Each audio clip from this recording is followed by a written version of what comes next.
so I remember attending the first round of her match, which was a tough match at the U.S. Open, and then I went back home, and then I was contemplating coming back, and I wanted to witness her win because I think she has such an amazing head on her shoulders and the game, and I think she has a voice. Picture this. A little girl, 5 years old, squeezing through a crowd, camera in hand, heart pounding, just hoping to get close enough for one photo with her idol. Maria Sharapova smiled, the shutter clicked, and that was it. 30 seconds. Nobody thought twice about it, but that single moment? It quietly set something in motion that would take almost 2 decades to fully detonate. And when it finally did, it didn't just make headlines. It changed who tennis belongs to, because this isn't a story about rankings or trophies. This is about what happens when an entire nation discovers it finally has someone to cheer for. Let's go back before the stadium chants. Before Jessica Pegula, playing on her own home court in Miami, looked into the stands and realized the crowd wasn't cheering for her.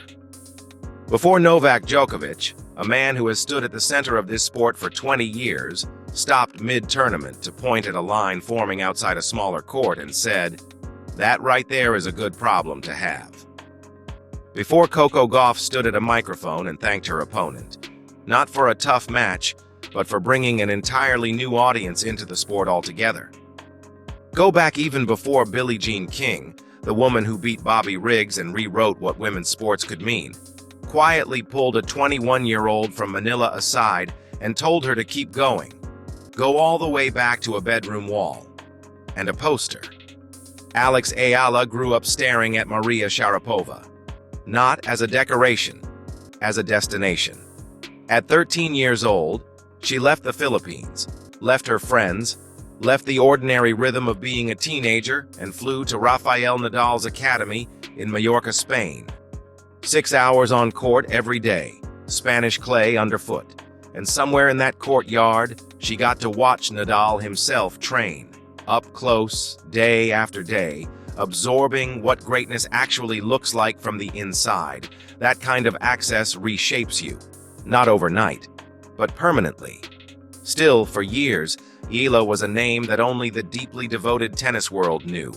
Junior rankings, academy reports, quiet progress in a sport that moves fast and forgets even faster.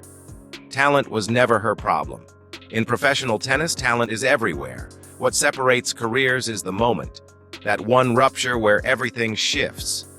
Eala's rupture came in the spring of 2025 in Miami, in front of a crowd that genuinely had no idea what they were walking into. She entered that tournament ranked outside the top 100, a wild card, an afterthought on paper. She left it having beaten 3 Grand Slam champions back-to-back, Jelena Ostapenko, Madison Keys, and Iga Świątek, who was the world #1, all the way to the semifinals. That kind of run isn't supposed to happen to someone in her position, but it happened anyway. And when it did, it didn't just turn heads. It flipped the entire atmosphere of the tournament inside out.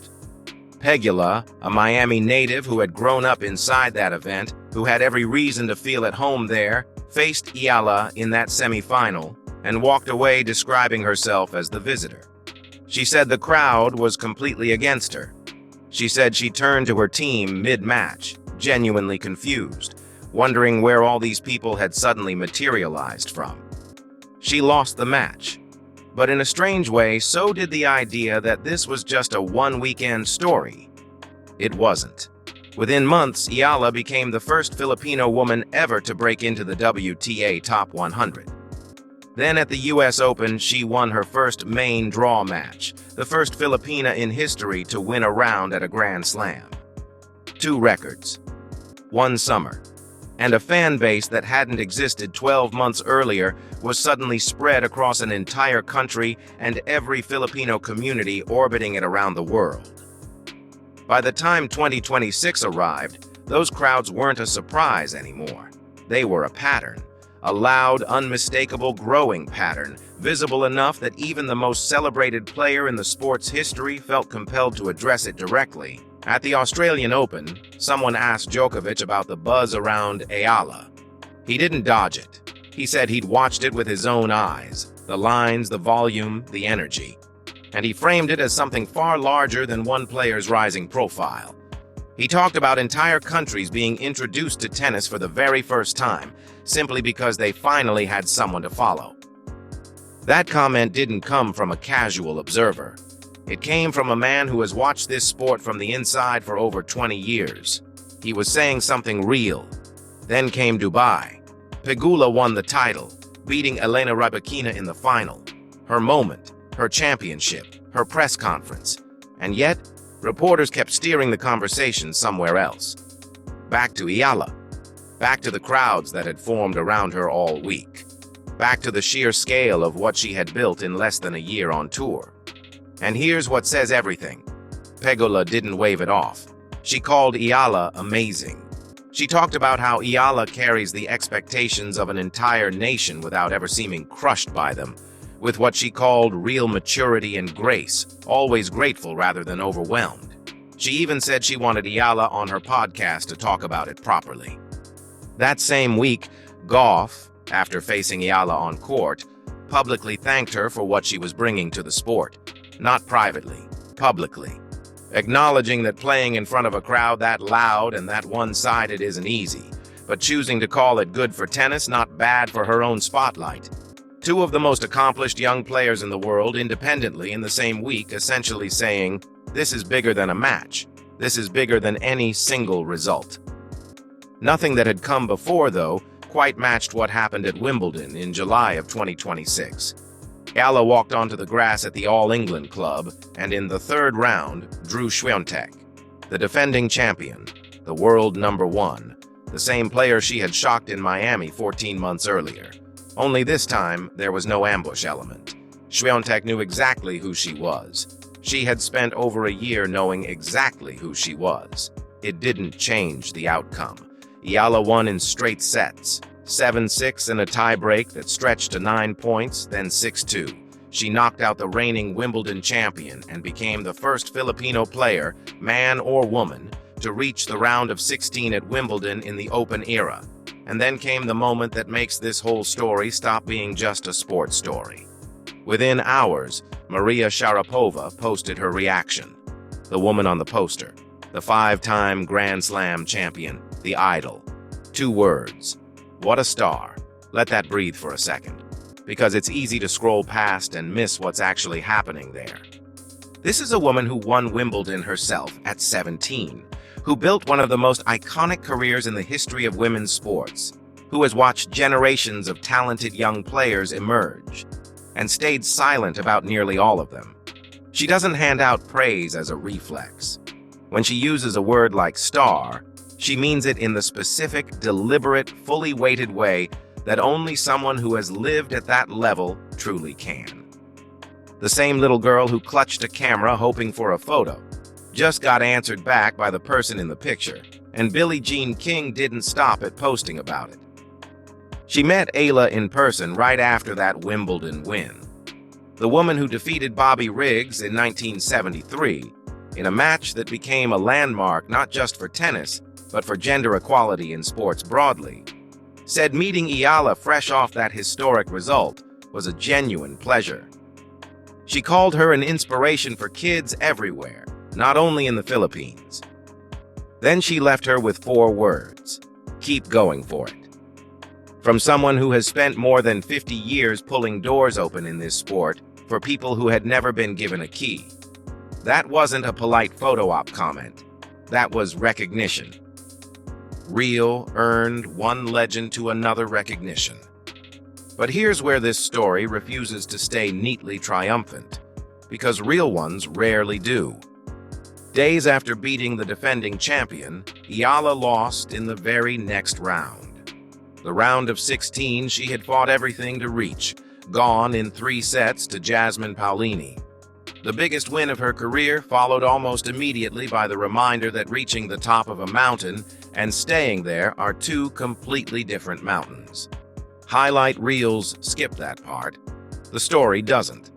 Analysts looking at her numbers afterward weren't soft about it either. Her serve ranks well outside the top 50 on tour. It's a technical vulnerability her own supporters acknowledge, a real gap that stands between where she is and where consistent Grand Slam contention actually lives. This isn't a finished story about a finished player.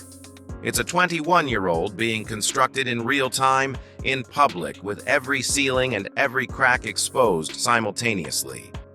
So where does that actually leave her? Honestly, in the middle. Not at the top yet. Somewhere in the early stretch of a career that could still pull in almost any direction. Toward the kind of sustained dominance her idol once held. Or toward the more common path. The player who burns bright early and never quite closes the distance between promise and silverware. But here's the thing that separates this from every other rising star who might fade story that comes and goes without leaving a mark. The people vouching for her aren't strangers to this sport. A 24-time Grand Slam champion watched the crowds form with his own eyes. The world number 5 said she felt like a visitor on her own home court because of the noise Eala generated. A Wimbledon champion thanked her publicly for changing who shows up to watch tennis. And a 5-time major winner, whose poster hung on Eala's bedroom wall for years, called her a star, not a prospect, not a name to watch, a star. And that last part? That's what makes this whole thing land differently than standard sports hype. It isn't something a PR team manufactured. It's a 5-year-old's photograph, 16 years later, answered back in 2 words by the exact woman who was in it. Whether Alex Eala ever wins a Grand Slam title, and everything we've seen says she's capable of chasing one, nobody can promise. But that's not really the point anymore. The point is that something shifted. A sport that once felt like it belonged to a certain kind of place, a certain kind of player, a certain kind of crowd, now has a line forming outside a smaller court in her name. And the people who built tennis into what it is today are standing in that line right alongside everyone else. That doesn't happen by accident. And it doesn't unhappen either. Same length, completely rewritten. New structure, natural narrator flow, emotional beats rebalanced, grammar cleaned throughout. Ready to record.